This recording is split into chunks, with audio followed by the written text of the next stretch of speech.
For 200 years, there was a single, unbreakable law in the world of high finance. It didn't matter if you were a fallen emperor, a nervous industrialist, or a government running from its own mistakes. The rule was simple. No matter what happens, war, hyperinflation, or total systemic collapse, your money is safe in Switzerland. That rule is dead. The Swiss vault hasn't just been breached, it has been dissolved. And it wasn't done by bank robbers in the night. It was done by the geopolitical machine itself, slowly, methodically, and legally. Right now, as you watch this, a silent but massive exodus is taking place. The smartest capital on earth, billionaires, family offices, and sovereign wealth funds, is fleeing the Alps. They are moving physical gold, billions of dollars of it, out of Zurich, out of London, and into a tiny, humid island state 6,000 miles to the east. They aren't doing this for better interest rates. They aren't doing it for lower fees.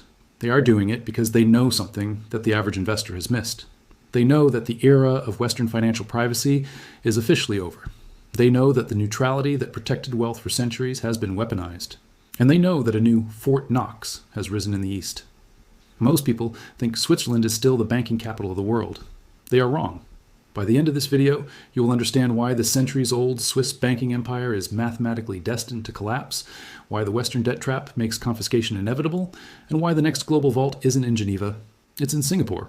To understand why this exodus is happening, you have to understand the mechanism of what Switzerland actually sold. For centuries, they didn't just sell banking services, they sold silence, they sold neutrality. It was a product that no one else could offer. When the rest of Europe was burning in World War II, the Swiss borders were closed, but the vaults were open. Nazis, Allied forces, revolutionaries, and monarchs all banked in Zurich. Why? Because the Swiss banking law of 1934 made it a criminal offense for a banker to reveal a client's identity. It wasn't just a policy, it was the foundation of their national identity. But that system was engineered to fail the moment the world became unipolar. Over the last 15 years, the United States and the European Union have systematically dismantled Swiss secrecy, brick by brick. It started in 2008 with the UBS scandal, where the US Department of Justice forced Switzerland to break its own laws and hand over client names. It continued with FATCA in 2010, effectively turning every Swiss banker into an unpaid agent of the IRS. Then came the automatic exchange of information in 2014. The wall of secrecy didn't fall all at once. It was eroded until nothing was left but a hollow shell. But the final nail in the coffin, the moment the mechanism truly broke, happened in February 2022, when Switzerland broke its sacred centuries-old tradition of neutrality to join EU sanctions against Russia. The illusion shattered instantly. Now, pause and think about what that means. You don't have to support Russian oligarchs to understand the financial implication here. The message sent to the ultra-wealthy in Saudi Arabia, China, Brazil, and India was terrifyingly clear. If they can freeze the assets of a Russian billionaire today because of a geopolitical dispute, they can freeze yours tomorrow. Western finance is no longer neutral. It has been weaponized. The SWIFT system, the banking channels, the vaults in London and Zurich, they are now tools of foreign policy, and capital is cowardly. It does not fight. It leaves. And right now it is leaving faster than at any point in modern history. Some will say this is an exaggeration. They will say Switzerland is too big to fail. But history shows us a repeating pattern that has destroyed financial capitals 3 times in the last 500 years. This isn't the first time the money has moved. There is a mechanism to how financial empires die. It happens in 3 stages. First, the accumulation of wealth. Second, the politicization of that wealth. And third, the flight of capital to a new neutral safe haven. Let's look at the first example. Genoa, Italy, in the 15th century. Before London or New York, there was Genoa. The Bank of St. George was the Federal Reserve of its day. They financed the Spanish Empire. They managed the gold of Europe's nobility. It seemed untouchable, but Genoa made a fatal mistake. It lost its neutrality. It got entangled in the wars of the Spanish kings. When the Spanish Empire started defaulting on its debts, the Genoese bankers were dragged down with them. The smart money didn't wait for the collapse. It fled north to a swampy, unassuming city called Amsterdam. This brings us to the second example, Amsterdam in the 17th century. For nearly 2 centuries, the Dutch guilder was the world reserve currency. The Bank of Amsterdam was the most trusted institution on earth because it was backed by physical metal and protected by Dutch neutrality. But then, geopolitics intervened. When Napoleon's France invaded and threatened the Dutch Republic, the neutrality vanished. The French began seizing assets to fund their wars. What did the capital do? It fled again. It crossed the Channel to London. And finally, the third example, London in 1914. London was the undisputed center of the financial universe, but when World War I began, the British government did the unthinkable.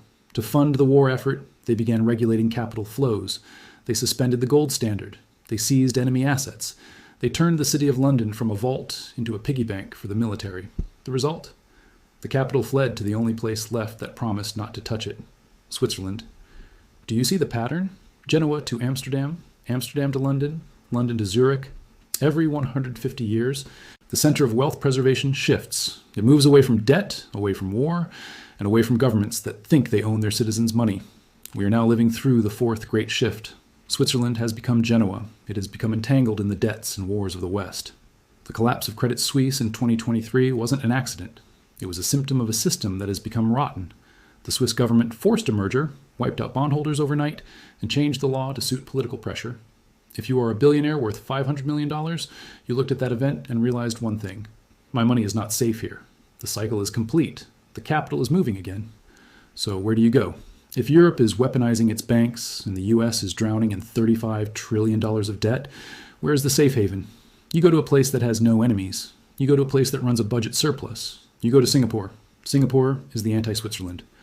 While the West is tearing itself apart with culture wars and debt ceiling crises, Singapore functions like a well-oiled machine. It is politically stable, fiscally conservative, and fiercely neutral. But the real reason the billionaires are fleeing there is not just political stability, it's physical infrastructure. Singapore has quietly built the world's most sophisticated infrastructure for physical wealth preservation. Look at the Reserve, a massive facility near Changi Airport. It is built to withstand earthquakes, plane crashes, and terrorist attacks. It operates outside the banking system. It is a free port. This means that when you store gold there, it is technically not in the country for tax purposes. There is no capital gains tax. There is no inheritance tax. This isn't theoretical. The data proves it. Gold prices in Singapore dollars recently smashed record highs, not just because of inflation, but because of massive physical buying. We are seeing reports of private jets flying from London and Geneva to Singapore, carrying nothing but cargo holds full of gold bars. Why physical gold? And why Singapore? Because the ultra-rich understand counterparty risk. If you hold a gold ETF in New York, you don't own gold, you own a claim on a counterparty. If the financial system freezes, you have a piece of paper. If you hold gold in a Swiss bank, you are subject to EU pressure. But if you hold physical allocated gold in a non-banking vault in Singapore, you own the asset directly. Singapore has made it clear. They will not nationalize assets. They will not freeze accounts based on foreign political pressure. For a tiny island nation with no natural resources, trust is their only resource. Freezing assets would be economic suicide for them. The mechanism has shifted east. Singapore is now the neutral node that Switzerland used to be. It is the bridge between the West and China, friendly to both, beholden to neither. This shift creates a bifurcated world, a split reality with clear winners and losers. The losers will be the middle class and the wealthy who are too slow to move. If you keep your entire net worth inside the Western financial system, you are a sitting duck. You are the collateral for the $35 trillion debt bubble. When the next banking crisis hits, and the math says it must, Western governments will not bail out the banks with taxpayer money again. They will use bail-ins. They will take the money from depositors and bondholders to recapitalize the system. We saw a preview of this in Cyprus in 2013. We saw it with Credit Suisse bondholders in 2023. The winners are those who understand the concept of jurisdictional diversification. They aren't just diversifying assets, they are diversifying political risk. By holding assets in Singapore, they are buying an insurance policy against the collapse of the Western sovereign debt bubble. This is the greatest wealth transfer in history, but it's not happening in the stock market. It's happening in the plumbing of the financial system. It is moving from the indebted, weaponized West to the solvent, neutral East. If you think this doesn't apply to you because you aren't a billionaire, you are missing the point. The billionaires are the canaries in the coal mine. When they move, the avalanche follows. They are signaling that the Western financial system has reached its mathematical limit. The era of the Swiss bank account is over. It helped preserve wealth for 200 years, but every empire eventually eats itself. The mechanism turns, gears grind, and the world changes. We are witnessing the end of an era and the birth of a new one. The Swiss vault is rusting. The Singaporean vault is glowing. The question you need to ask yourself is not, is this fair? The question is, where am I positioned? Are you holding paper assets in a system that is desperate to confiscate wealth to pay its debts? Or are you looking at what the smart money is doing? History doesn't repeat, but the pattern is undeniable. The capital has already moved. The only question remaining is whether you will realize it before the gates close. We are tracking this shift in real time. We analyze the systems that others ignore. We look at the gears behind the graph. If you want to understand the machine before it crushes you, subscribe. Welcome to the mechanism.